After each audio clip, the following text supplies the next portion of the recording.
Hey everybody, welcome to The Bottom Line. I'm Michael Noland. Tonight we're going to be talking about the Rolling Stones, but not just the Rolling Stones. You see, they've got a brand new album out, Hackney Diamonds. Boy, that sounds alien. It's been since 2005 since the Rolling Stones gave us anything brand new. I don't count their 2016 album, since it was nothing more than a blues cover album, really. But now they've got Hackney Diamonds. How good is it? You guys know I've already covered a couple of their pre-releases for this album. Tonight, we go over the whole damned thing.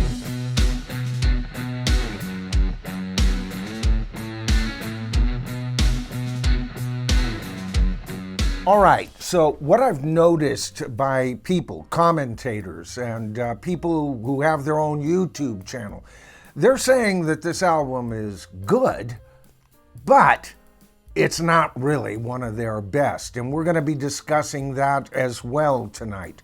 First of all, I have already covered the very first track, Angry, and I think it's a wonderful track, and it's really interesting because a lot of people said it's okay when that first came out. Now, with Angry being the first cut on the album and me already kind of covering it in a video, I'll put that up in the corner there for you folks. I give this first cut, Angry, by the Rolling Stones, an A+.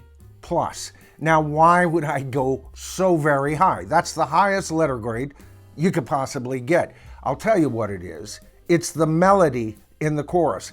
All of the tropes before that was stuff that the Stones, we've heard at least from the Stones in the past. Not that it's not original, but stylistically, it's stuff that we've heard from the past. You know what I'm saying?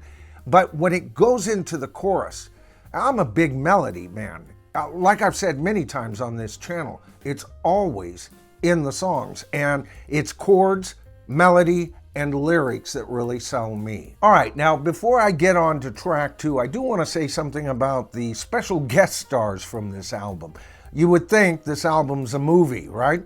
But we have Paul McCartney, Stevie Wonder, Elton John, Lady Goose Goose. I mean, a ton of people are on this album. But you know what? Despite that, these special guest stars don't do anything they couldn't have gotten a really good studio musician to replicate in a heartbeat. So no matter how good or bad I rate this album, I want you to know it'll be on the Rolling Stones musicianship and their writing ability, all right? I don't give a damn that Paul McCartney is on this album. And that's all I'm gonna say about it in this video, all right? I'm not gonna get into what they brought to the album too much, other than to say that pretty much any really seasoned musician could have brought that to this album. All right, track number 2, Get Close. You know, the strength of this song is on the verse chords, the chords for the main portion of the song, all right? Because I gotta be honest, at the first, when you first hear this song, it seems like they digress a bit as they get into what I would consider a lesser chorus. But you know what? It's the sax solo that saves the song, because right after that, they go back into that lesser chorus, and that's where you find that they were setting you up all along. On second listen, this song becomes much stronger, and that fabled lesser chorus is purposefully a superior chorus. So with all of that in mind, I give this song a B+. Next up, Depending on You. You know, I consider this the perfect album cut. This song could be on any album by any band, and it would fit almost right into any kind of style. The Stones have never been better in their musicianship. I gotta say this, on this album, I've criticized the Stones for being very sloppy at their live show. That's not true for this album, folks. They are tighter than we've heard them be in years. And that's interesting, especially since Keith Richards has said he has had to adjust his guitar playing due to the fact that he has arthritis. You can't tell on this album, Keith. This cut, although not a hit, necessarily represents the kind of music any artist tries to accomplish on an album, because every album has their lesser events. As a lesser event song, this track is wonderful. I give it a solid A. Track 4, Bite My Head Off, a solid rocker, and I'll give this one a B, mainly due to the fact that the lyrics aren't anything from Shakespeare for sure. But it is a groovin' tune and would have fit very nicely as a filler portion of any Stones album prior to this one. Track 5, Whole Wide World. Now here's a track that contends with the opening track, a solid A+ song. You know what? This song shows that the Stones can still offer us something we haven't quite heard before. Still in the Stones style, all right? You're not going to be shocked there, but listen to the content, the chord structures, even the words. This is a big one, folks. A+ every time. All right, the song Dreamy Skies is next. You know what? This song is my least favorite song on the album. This sounds more like a Dylan song than a Rolling Stones song, and it tends to just drone on. It's perfectly placed on this album with still more tracks to, impress us or to screw the album. At best, I can give this track a C+. But the album is actually rescued, or at least to this point of the album, with Mess It Up. Now, Mess It Up is a solid rocker. There's nothing wrong with it, but we've heard this ilk before. But it is a solid contender, and especially coming from the last track, it sounds like an A+. But in reality, I'd have to give it an A-. A great track.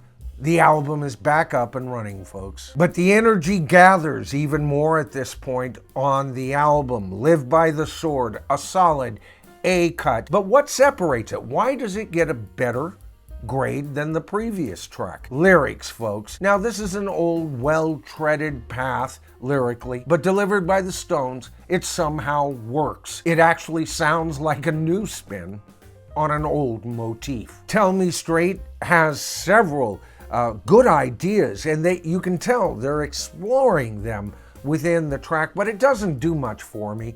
I'd give it a B at best. The next track, Sounds of Heaven, I've already covered in a previous video, and my opinion on this song has not changed one iota. It is a solid A+, one of the best songs the Rolling Stones ever recorded. The final track, Rolling Stones Blues, an A track, obviously. It's low-key and misplaced on this album. They should have put this as the last song on the first side and left us with the sweet sounds of heaven. That's the track that makes you want to turn it over and play Angry and listen to it all over again. But with that just one bit of criticism, it's still a solid A song. So with those various grades, what's on the report card for the Rolling Stones? A solid A. Now, is that one of their very tipper-top best albums of all time? No, it's not quite on the level of Sticky Fingers, but I'll put it on the level of Bridges to Babylon or even Voodoo Lounge. Is it worth buying? You damn straight it's worth buying, and I'll tell you how to listen to this album. Don't listen to it at home. Crank it up in your car or your truck and go on a cruise, all right? And listen to this album as you drive around. Because I'll tell you something, folks, it even sounds better on a great stereo going mobile. All right, I hope you enjoyed the video tonight. If you did, please give it a thumbs up. That helps the YouTube algorithm better identify the video for a wider audience. And if you haven't subscribed to the channel as of yet, that's easy. Here he goes again. All you have to do is hit that subscribe. Notice I always do that and the thing shows up. Anyway, all you have to do is hit that subscribe to the tribe button, tap that top bell icon, and you are there. You have access to all of my videos and you're notified of all my upcoming videos. All right, question to the tribe tonight. I always have one of those, don't I? What do you guys think of this album? Am I on track or am I way off base? because I can tell you, I've given it a better grade than most I've seen so far. So maybe I'm a bit too exuberant.